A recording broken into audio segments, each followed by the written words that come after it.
Hey everybody, it's Jonathan Taylor here, and this is the afternoon election results show. Well, it was certainly some interesting results from last night, and a couple of upsets. Most everything was pretty standard fare.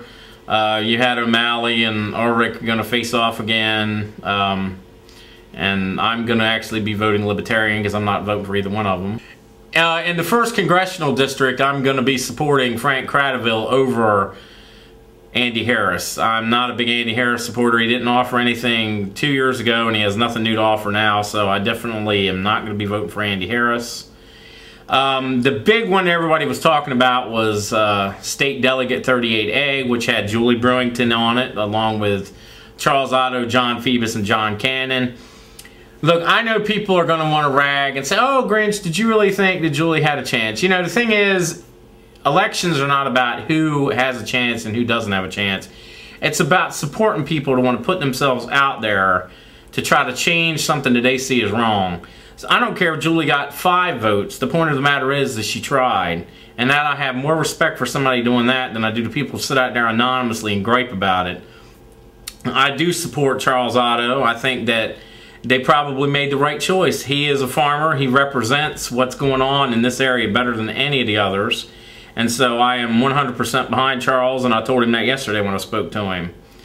And as far as the others, I am going to just say right now I'm glad John Phoebus didn't win, because I have personal issues with John Phoebus, and I think that he may have thought that he had already won the election by the amount of money that he spent, including the children's clothes, which I'm sure piled up somewhere that he could donate to charity. And that's my view. You want it straight from me, I'm going to tell you how I feel about it. John Cannon, I didn't expect him to have much of a chance anyway, because I really don't think he meant to file for that. I think he checked the wrong box when he went into the room to sign his paperwork. It's County Executive John. And next on the list is 38B, and we had my pick, who I support, Marty Pusey, made it through. Unfortunately, she made it through with Mike McDermott, who I just cannot stand in the least, and hope that people will vote either Norm Conway or G. Williams over the top of him. I'm going to support G. Williams. He has done some amazing things in Berlin that I'll be talking about later on. Also, we have County Executive Rick Pollitt. He won over a friend of mine, both friends of mine, Tom Taylor from PAC 14, and John Wayne Baker, who's a good friend. He's going to be running against Joe Ollinger. And, you know, I know people got this, I want to change because change. But you know what? You need to change for the better. And Joe Ollinger, he wants to reinvent the wheel, and he has no clue even how to form a square at this point. So, Rick Pollitt deserves to have another chance of 4 more years. This is a bad time. It's not the time to be playing around picking somebody that wants to go in there and start over again. You know, we're in dire straits. Like Rick Pollitt or not, at least he's out there with some ideas, and I would much rather have him in there another 4 years. State's attorney race, that was the big one. As I'm recording this show, it looks like Seth Mitchell is going to come out on top, and that one really kind of blew me away, because honestly, I was supporting Matt Maciarello all along, but I assumed it was going to be Davis Ruark challenging him and not Seth Mitchell. I don't really care for Seth Mitchell that much. I'm going to be supporting Matt, as I was all along anyway. And I really don't know what to say. I guess people were just tired of Davis Ruark. I guess the whole Sarah Foxwell thing didn't make a difference to people. For Barcomico County Council at large, I was extremely disappointed at what occurred in that. My friends Chris Lewis and Mike Brewington, and I said on my website, and I'm going to just take a moment before I even get into the results. Sometimes in life you get more out of what happens in the process that you get involved with.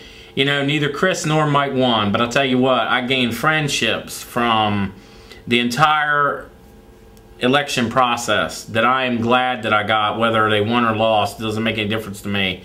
That's what I came out with. I was very disappointed that I knew that Bob Culver and Matt Holloway were going to have the Republican support, and so it really didn't surprise me that that they won. But I was disappointed that Mike Brewington didn't get more support, because I just can't believe people would go and vote for Ed Taylor. I'm sorry. You know, even if they voted for Dave Cowell, I don't have any problem with him. But I just couldn't believe people would actually... I don't think they've even talked to him in the last few years, because he just seems like he doesn't really know what's going on in the political world. That's putting it kindly. So, you know, I'm going to be supporting Dave Cowell over all the other three. He'll be the only one I'm supporting in that race. It's just not something I really care about. And then I was very disappointed as well. I was hoping that more people would get out and vote. It just seemed like no turnout yesterday at all. I was Somerset County, and there just was nobody voting. People have apathy towards voting. They want to sit and complain, and they don't like the things are going, but then they don't get out and change it. I mean, that's on you all. I mean, I can only send a message out there for you. I mean, yeah, you know what? I may pick a lot of people that lost, but thing is, at least I'm supporting the people that I find to be the most honest and true out there. I was also very disappointed that Jim Rutledge didn't win in his race, because Eric Wargotts is just not going to have any chance against Barbara Mikulski.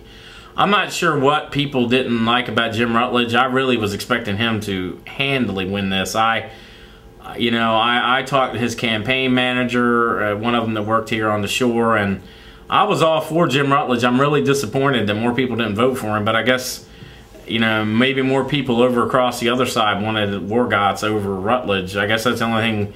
The only problem with living on the Eastern Shore sometimes is our vote doesn't count as much as it should.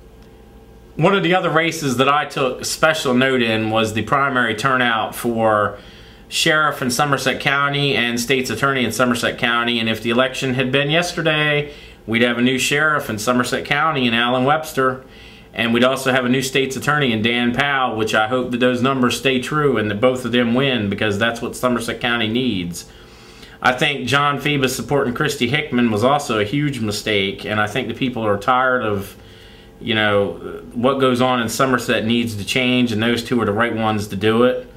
And, you know, they have the support of all those people in Somerset are getting tired of the antics down there. They want to be respectable, and those two people will definitely make it that way. Alan Webster and Dan Powell are what Somerset County needs. I also wanted to talk about the Republican Central Committee. I was very happy to see that my fellow blogger Michael Schwartz made it through, along with the other people that did get enough votes to make it. I think that they made the right choices, and I'm glad to see that the people that deserve to be there are.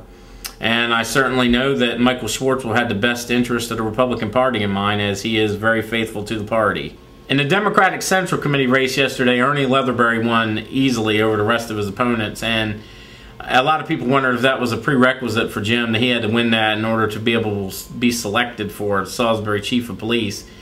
I do have to say, and this is a little off of the election topic, but it's going to be hard-pressed with the 80-plus signatures that Jim received from the Salisbury Police Department personnel to just overlook that and then pick Ernie as the new police chief. Ernie Leatherbury has an awesome personality. He's the kind of guy you like being friends with, and I certainly like Ernie, but it's going to be tough. I'm glad I'm not Jim, because, you know, those people support Ivan, and it's, you know, if he just throws aside what 80-some employees say, it's going to be tough, and it's going to cause some hurt feelings. So it'll be certainly interesting to see how this turns out. I appreciate you viewing my thoughts, everybody, on the election process. The most important thing that I learned from yesterday is people have got to get out and vote. The voter turnout, I complained about the voter turnout in the city, but the county was pathetic. I mean, people just don't care anymore, and that's the reason why we're in the situation we're in.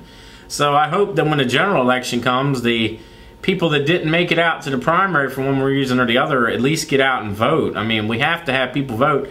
I don't care who you vote for, but just get out there and vote. You know, and just share your thoughts. If you got something you want to say about a candidate, as long as it's nasty, I'll post it up on my site. So, you know, I appreciate everybody, and I'll do a couple more of these videos later on.